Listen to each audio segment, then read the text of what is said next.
இப்போ நான் உங்ககிட்ட ஒரு கேள்வி கேட்கிறேங்க. எனக்கு பசி, அப்படி பயங்கரமான பசி, சரிங்களா? இப்போ எனக்கு சோறு வேணும். அம்மா கிட்ட போய் நான் இப்போ சோறு வேணும்னு கேட்கிறேன். இப்போ அம்மா என்ன பண்ணுவாங்க? அரிசி அப்பதான் என்ன சிஸ்டம் பண்ணுவாங்க? அரிசியை அரைச்சி புடைச்சி க்ளீன் பண்ணி ஊற வச்சு அது எத்தனை விசில் நீங்க குக்கர்ல விடுவீங்க? குக்கர்ல விட்டா எத்தனை விசில்? ஒரு 2 விசில் 3 விசில் வரைக்கும் இருக்கணும். கரெக்டுங்களா? சரி, ஓகே. ஒவ்வொரு குக்கரை பொறுத்து சிஸ்டர், அப்புறம் ஒவ்வொரு அரிசி பொறுத்து சிஸ்டர். எங்க வீட்டுல சில டைம்ல 4 வச்சு அதான் அது வேகுது. ஓகேங்களா? சரி, ஓகே.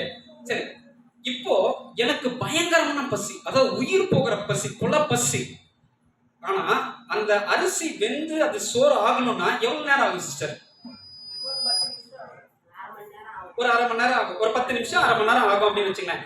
அந்த 10 நிமிஷமே வச்சுக்கலாம். சரி, அந்த 10 நிமிஷம் நான் பொறுமையா இருக்கணுமா இருக்கக்கூடாதா? சரி, நான் பொறுமையா இருக்க மாட்டேன்னு உடனே போயிட்டு இப்ப நான் வந்து அந்த குக்கரை திறந்து அந்த அதில் இருக்கிறத எடுத்து நான் இப்ப போட்டேன்னா அது சோறா இருக்குமா இல்லை என்னவா இருக்கும்? அரிசியா தானே இருக்கும். அப்போ ஒரு சோறு எனக்கு சோறு வேணும்னா அதுக்கு 10 நிமிஷம் அப்படின்னா அந்த 10 நிமிஷம் நீங்க பொறுமையா இருக்கணும். நீங்க பொறுமையா இல்லை அப்படின்னா அந்த அது சோறா இருக்காது. அது என்னவா தான் இருக்கும்? அரிசியா தான் இருக்கும். ஆண்டவரும் இதுதாங்க உங்ககிட்ட